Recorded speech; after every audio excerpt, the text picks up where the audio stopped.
down payment on real term limits?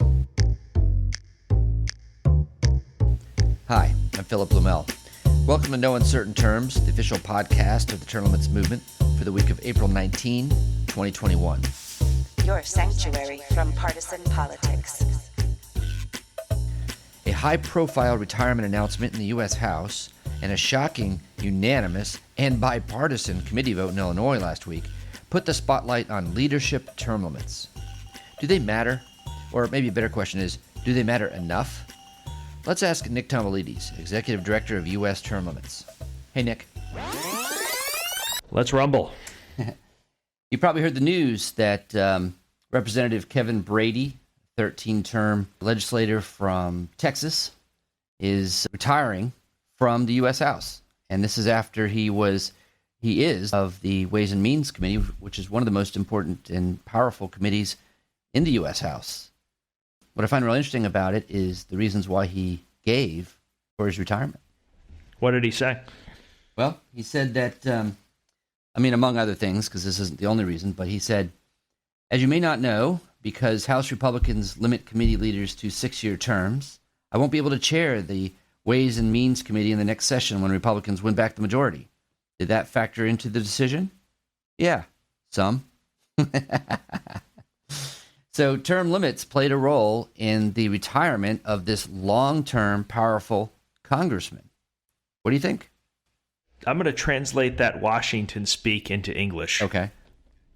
I was offered a very lucrative job with a lobbying company. Yeah, that's right. No.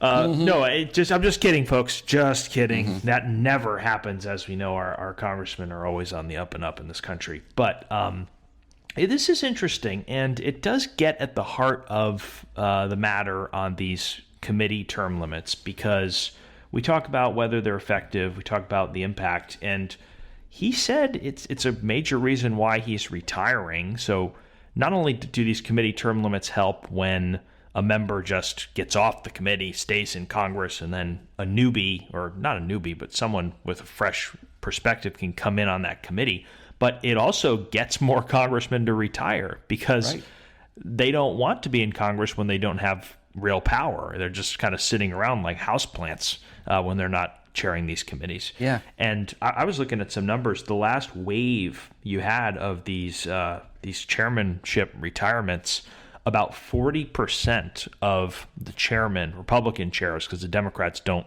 term limit anybody, about 40% of the Republican chairs who were term limited off their committees retired from Congress. That's a good start. That's in 2020, prior to the 2020 elections. That's right. I mean, that's a down payment on the kind of rotation in office that we want to see from the entire body. So it matters. It provides an opportunity for other members to have their opportunity to have some power in the Congress, because otherwise those seats would be held by the same people pretty much forever.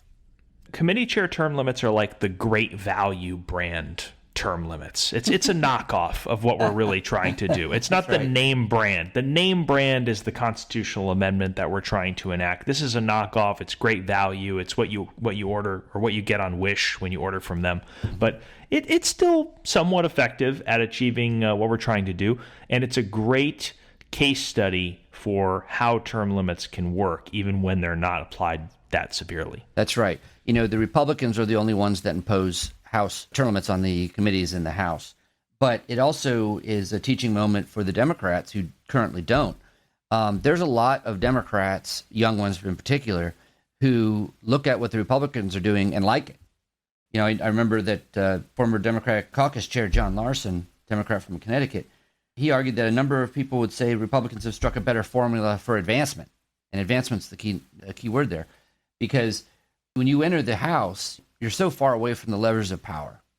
It's the committee chairs that really have that power. Well, okay, so you play the game and you get to a position where you have that power. Well, when you have rotation in office, rotation in these positions, in these committees, you have an opportunity to do that. But without that rotation, you'll never get there. And the young Democrats in the House recognize that, and they really want to see some movement in leadership to give themselves a day in the sun. Yeah, and it hasn't just been John Larson. There have been many others who have, on the Democratic side, to their credit, who have complained about the lack of term limits in that caucus. I think Seth Moulton might have been one of them. That's right, he was. I've heard a lot of rumblings about that, and it really is fascinating, and it shines a light on the existence of a Congress member who is not a committee chairman or a ranking member on a committee. What are you really doing there? Nothing.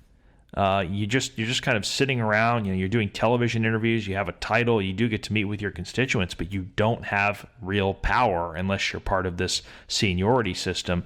And obviously, that mobility, that upward mobility in Congress, is based not on who's the most qualified for different roles, but it's on who's got the most gray hairs, who's got the most years under their belt, which is just a terrible system if you're looking for progress and a functional system. All the power is in the committees, is in the committee chairs in particular. And I mean, there's been studies that show that the committee chairs are much more effective. I'm looking at a study from the Legislative Effectiveness Project here that suggests that committee chairs that have been committee chair for a certain number of years have about 6 times as much likelihood as being able to advance a bill than someone on a committee that has been there for less than that period of time. So it's a big, big difference. There are a lot of studies out there that come from Brookings and some of these other stupid Washington think tanks that judge your effectiveness based on how many bills you're able to advance. Right. I don't buy that. No, I don't buy that at all. The hallmark of effectiveness is not necessarily dumping a pile of thousands of new laws onto the American people, making life even more ridiculous here. Mm-hmm. But sometimes it's the ability to stop a bad law from being enacted. And if you don't have a committee chairmanship, you can't even do that. You're powerless to stop a lot of these bad laws from coming down the pike. That's right. Hi, this is Scott Tillman, the National Field Director with U.S. Term Limits. We ask candidates for Congress to sign a pledge that will help us get a term limits amendment added to the U.S. Constitution. The pledge reads, I pledge that as a member of the U.S. Congress, I will co-sponsor and vote for the U.S. term limits amendment of 3 House terms and 2 Senate terms and no longer limit.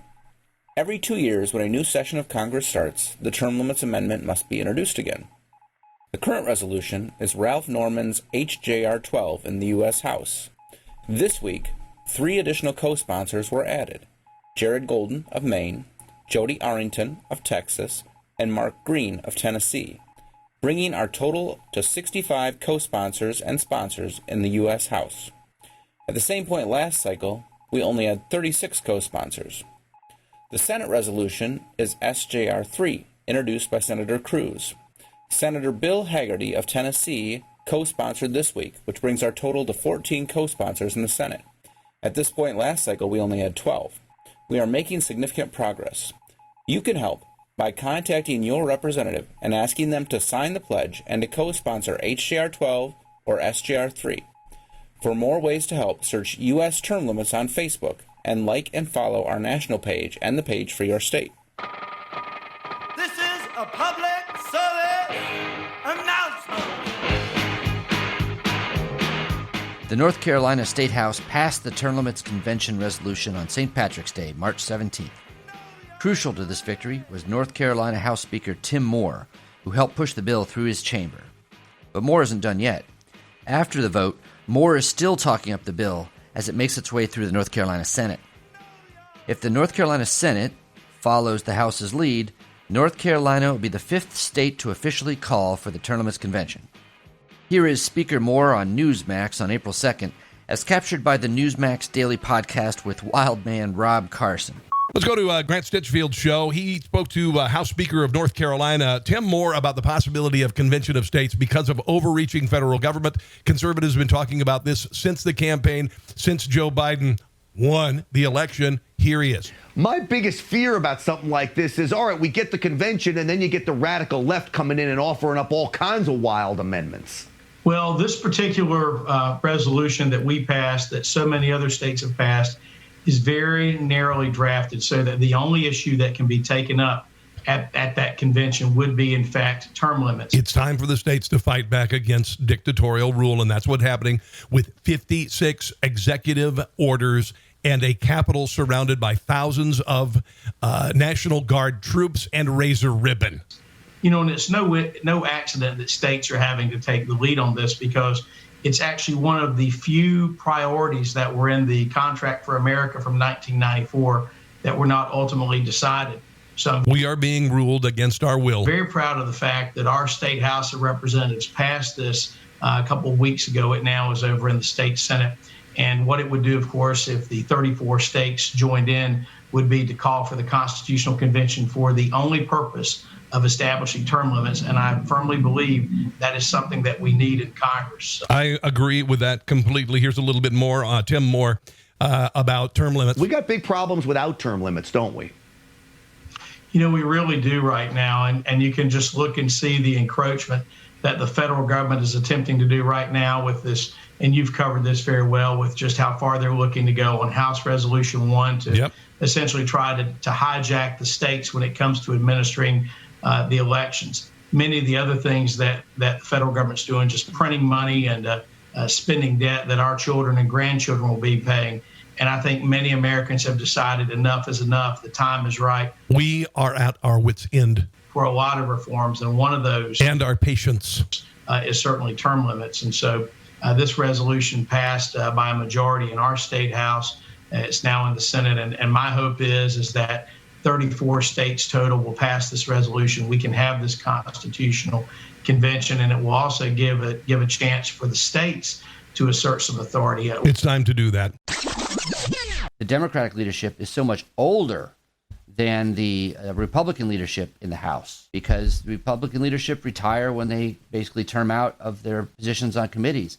Democrats don't.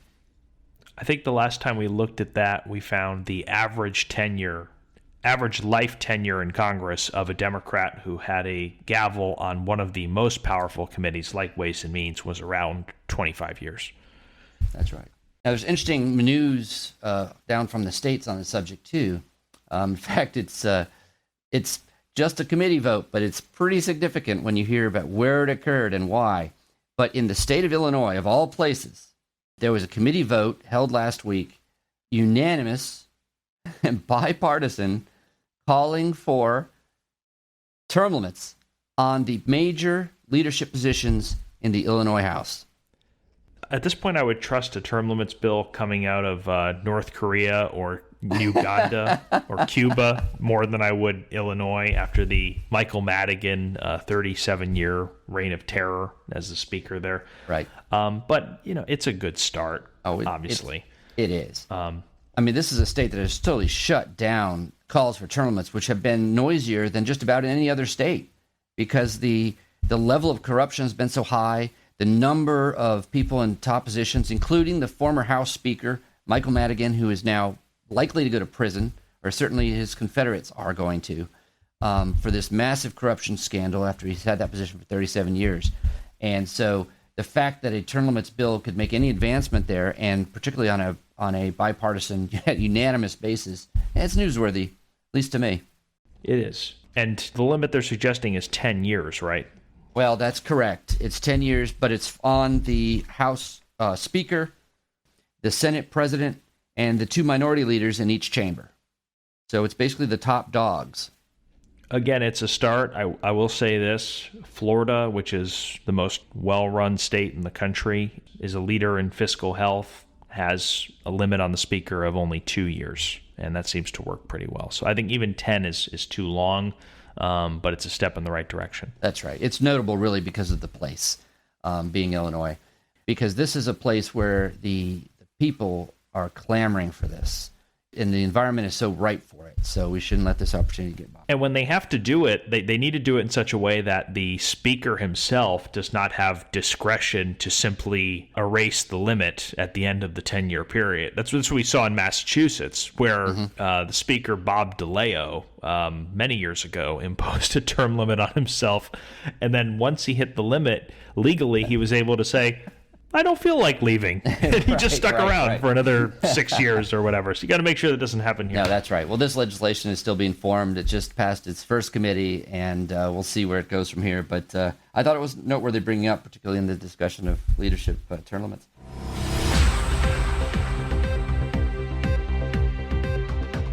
Glenn Jacobs, the mayor of Knox County, Tennessee, may still be best known as the professional wrestler Kane, his alter ego with the WWE since the mid-1990s. But he's making a mark in his new role as mayor since the libertarian-leaning Republican won his first election in 2018. While the Tennessee state legislature is considering the term limits convention resolution, Mayor Jacobs weighed in at a crucial time with an op-ed in the Knox News calling for its passage. Nick Tomboulides spoke with the mayor on Friday. Mayor Jacobs, you have a brand new op-ed in the Knoxville Sentinel calling for congressional term limits, talking about the role that Tennessee plays in that process. Tell us, why do you believe in term limits? Why is the issue important to you?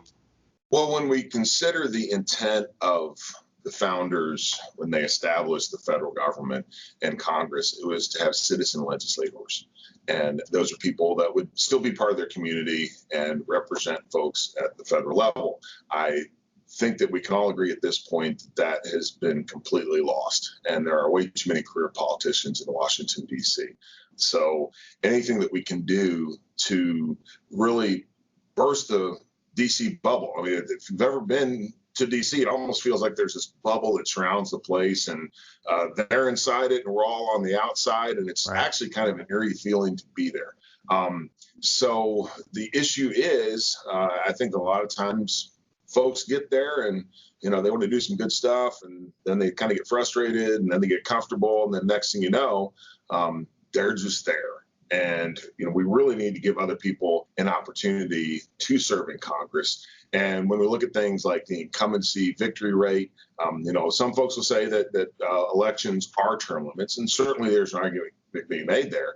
But the way the system currently works with all the money involved, it's virtually impossible for anyone to unseat an incumbent. It very rarely happens. So I just think that that's something that could really change Congress and the overall complexion of how the federal government functions, and it would be very good for the country. Yeah, you mentioned it's a bubble. Some people call it a swamp. Normally, when people are running for office, they'll call it a swamp. And I think Ronald Reagan said once they get there, they realize it's more like a hot tub, and they get comfortable. Exactly. And they don't want to leave. So I think you hit the nail on the head there. So in Tennessee, the resolution for the term limits convention, it just passed the state House Joint Resolution 8. It still needs to get through the state Senate. As a supporter of this, are you planning to barnstorm a little bit around Tennessee to help get this done? Are you going to get involved? I know it's the state legislature, but you have a pretty good pulpit there as the mayor of Knox County. Right, yeah. And then, of course, I had the op-ed and anything else that I can do to help the effort. When I look at term limits and I look at like people that have signed the U.S. term limits pledge, it's people like my own Congressman Tim Burchett, Rand Paul, Thomas Massey, Ted Cruz. It's all the people that I look at, and if they think it's a good idea, it's probably a really good idea. And I think that here in Tennessee, our General Assembly through the years has done a very good job. Tennessee is a great place to live, to work, to raise a family. We're one of the most business-friendly states in the country. We're seeing people move here from other parts of the country. So certainly I think with the Senate that it has a very good chance of passing. And kudos to the House for doing what they've already done. Yeah, you guys have a citizen legislature there. It's I tell people, I live in Florida, and if I'm mad at my state representative, I can grab him by the shoulder at the grocery store and say, hey, what the hell are you doing? You can't really do that with members of Congress who are, 1,000 miles away out in this bubble, so term limits is a good way to hold them accountable. Right. The vision of the founding fathers, of the framers, right? They didn't intend for there to be a permanent political class in Washington. Right. They wanted people from all walks of life to go in there, serve for a short time, and then basically just come home and live under the laws that they made. They wanted people who would change government before it changes them. Do you get the sense that you're doing that in Knox County? That's what I'm trying to do. I mean, we're very fortunate in Knox County. We have term limits for the mayor. I can serve 2 terms, and we have term limits for all our elected officials here. I can serve 2 terms, and that's it. We also, our community is conservative, somewhat libertarian community. So we're already skeptical of big government here in East Tennessee. And as someone who takes a libertarian view of things as well, I think part of the problem is just overall, there's too many people out there that believe government's the solution to all of our problems. And it's civil society that has the solutions, and generally government gets in the way. But when people think government's the answer, they're going to give government more power. And people like me We want to take power away from Yeah. and that's wrapped up in this whole debate. Well, what I love about the position that you ran for and got elected to is that you can have sort of an immediate impact as the chief executive of the county, not just because of term limits, but just the nature of the position. But when you're thinking about people who run for Congress, maybe who are civically minded, who want to fight the swamp, the choice that they're faced with is, do I really want to leave behind my career for 30 years, go to Washington, get on a committee and then climb this ladder? And by the time they actually get some influence up there, they basically become cogs in a machine because of the seniority system. So do you think term limits would help dismantle that seniority system in D.C.? I do, because as you said, the real power in Congress lies in your committee assignments. And there's more issues there too, because your committee assignments depend on how much money you raise for your political party. So that's an issue as well. But nevertheless, yes, what happens is people that are there for a long period of time, and the reason they stay there is because they have the political acumen to stay there. Running for office does not necessarily require the same skill set as good governing does. Those are sometimes two different things. And the people that keep on winning over and over win because they have good political skills, not because they have good governing skills. So the longer that they remain there, you can see that, just overall government starts to degrade because just it becomes a self-perpetuating cycle. So yes, I do believe that, if you could get more turnover by having the people that have all the power get termed out, limited out, that would open up the ability for other people to get in and bring in fresh ideas. Let me ask you this. You mentioned Knox County adopted term limits, which you are subject to. Have you seen the benefits of that in terms of opening up new seats and at least getting some new blood in there, allowing for new people to run for office? Oh, absolutely. I think it's been very good for our community because it also provides, someone like me, I have a sense of urgency. Anything I want to get done, I have a set period of time that I have to do it. So it actually impels me to work harder on some of the things that I want to get done. But yes, because of our term limits, we've seen a lot of turnover on county commission. We've seen younger people get on the county commission, which I think is a good thing as well. So yes, I think overall it's been extremely beneficial for Knox County. That's awesome. Can we do a quick little lightning round, a little bit of word association? Sure. If you don't mind.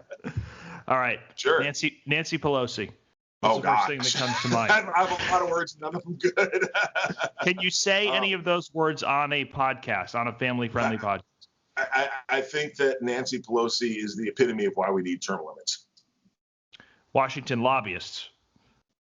Washington lobbyists, they are the bottom feeders in the swamp. The Undertaker.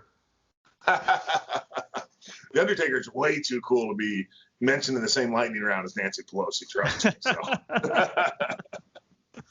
Thank you for doing this. What's next for you? I know Knox County has another mayor election in 2022. Will you be running for re-election? I am running for re-election. It's been just the honor of my lifetime to serve as Knox County mayor. I think that here in Knox County, our future is extremely bright and our best years really are ahead of us. And I just want to be a part of all that. Mayor Jacobs, thank you for your time. We really appreciate it. Thanks, Nick. What else is going on this week, Nick? What about down in the States? I saw that there was a, not a vote, but a hearings held in Maine on their term limits convention resolution bill.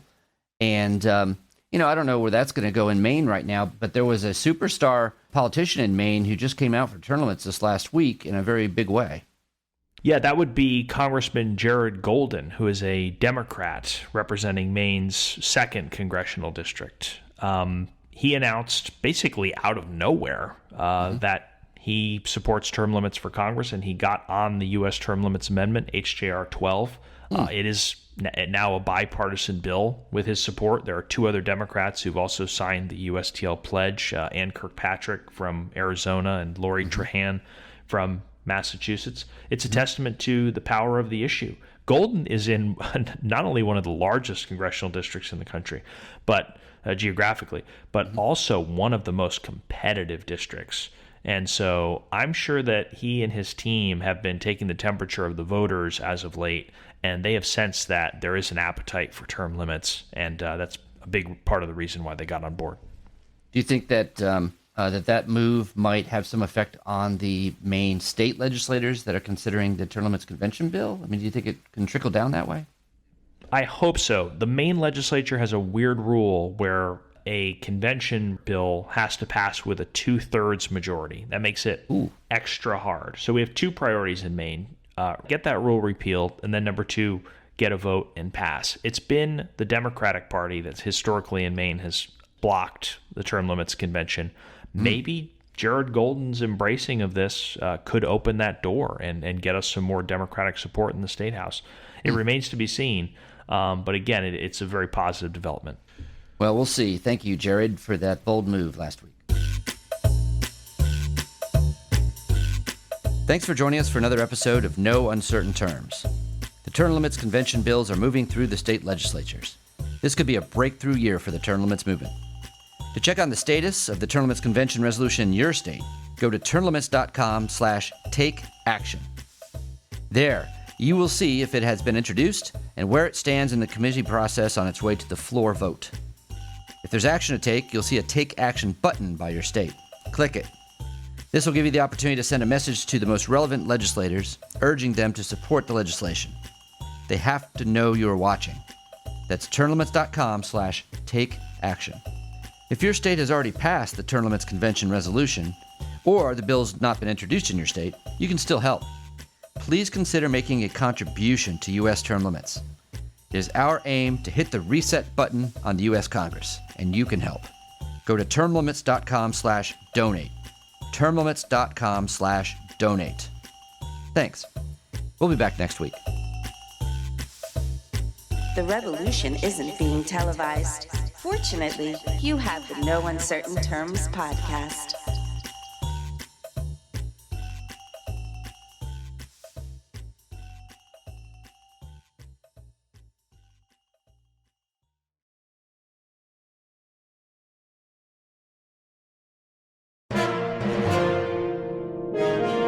USTL.